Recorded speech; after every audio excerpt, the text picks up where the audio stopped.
What up, everybody? It's your boy Robacus, and welcome back to another video on Rogue Heroes, Ruins of Tasos.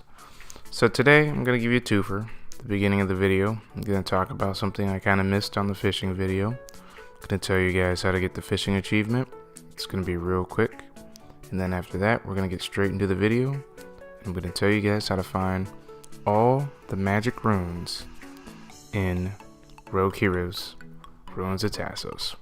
This video is specifically for you guys who want to play your mages and you want to play them to the best of your ability. Because they really don't make it obvious where these things are half the time or how to get to them. And if you're tired of playing a melee class, then you're gonna really need to try and find a way to get a hold of these runes. The good thing for you though is that they're semi-easy to get to once you know how to get to it. The bad thing is it takes nearly the entire game to get all of them. However, the first couple spells you can get a hold of are going to be good enough as long as you keep leveling up your magic and making yourself as powerful as you can. So let's get right into it. Alright, so first and foremost, to get the achievement, the fishing achievement, you have to catch one of every fish in every location.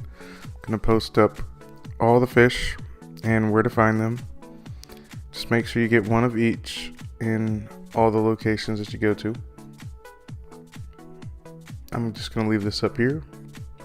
Go ahead and study that. And when you're done, we'll get started on finding the magic runes.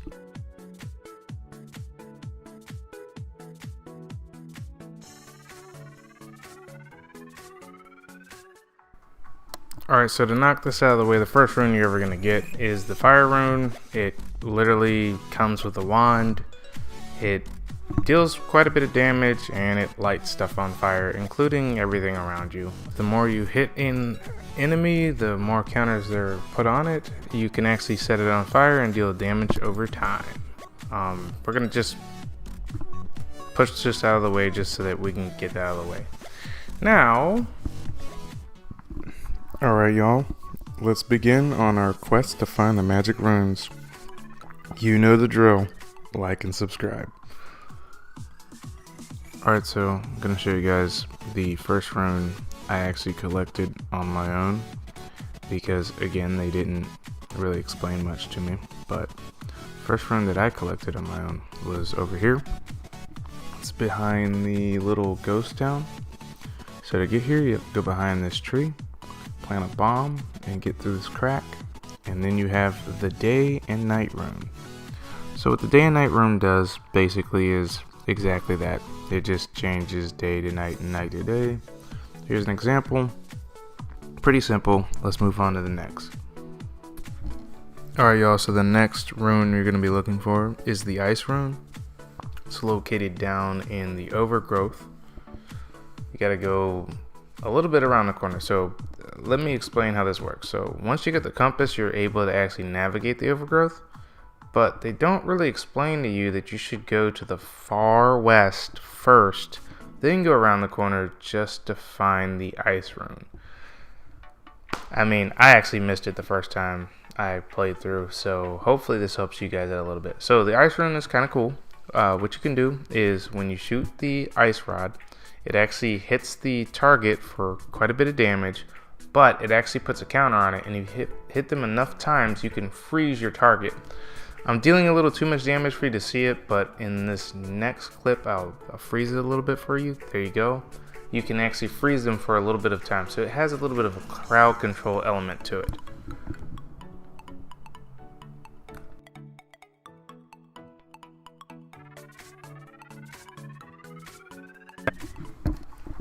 Alright, so the next rune you're going to get is going to be in the swamp area. This one is the magic Missle rune. This is probably the most powerful rune you're going to get for offensive purposes. You shoot quite a few different shots of magic missile. If you're playing the mage, you shoot more than one. If you play as any other class, you're only going to shoot one at a time. This is great for groups of enemies and just for killing bosses. As a matter of fact, I'm going to show you how I totally pwned the third boss in like seconds just by using this. It's a rapid fire missile attack, and it's actually really good. This actually makes the mage class pretty daggone broken. Almost more broken, I'd say, than the original knight class, which they nerfed. I don't know why they did that. I actually like the knight class the way it was, but I mean, as you can see here, the mage is just as broken from a distance, so he doesn't even have to get hit. The last and probably the most useful rune you're going to get is going to be the weather rune. I think it's called Storm. You get this in the Frozen North. It's actually needed to get to the last dungeon. Where you're going to find it is once you get up to the Frozen North, you're going to find a camp where they want you to find some guy. So to get to him, you got to go up and around the corner. Here's where it is on the map. You're going to use your little past scope, the scope that lets you see the past of Tasos. This is the most underused item in the game. I think they could have done so much more with this thing. It's like the lens of truth. You could have made it so that there were so many different places that you could use the scope on to see the past and get past certain obstacles. It's not even funny, but that's beyond the point. Anyways, you use it to get into this building. You get the last rune, and this rune makes it so that you can turn off and on storms.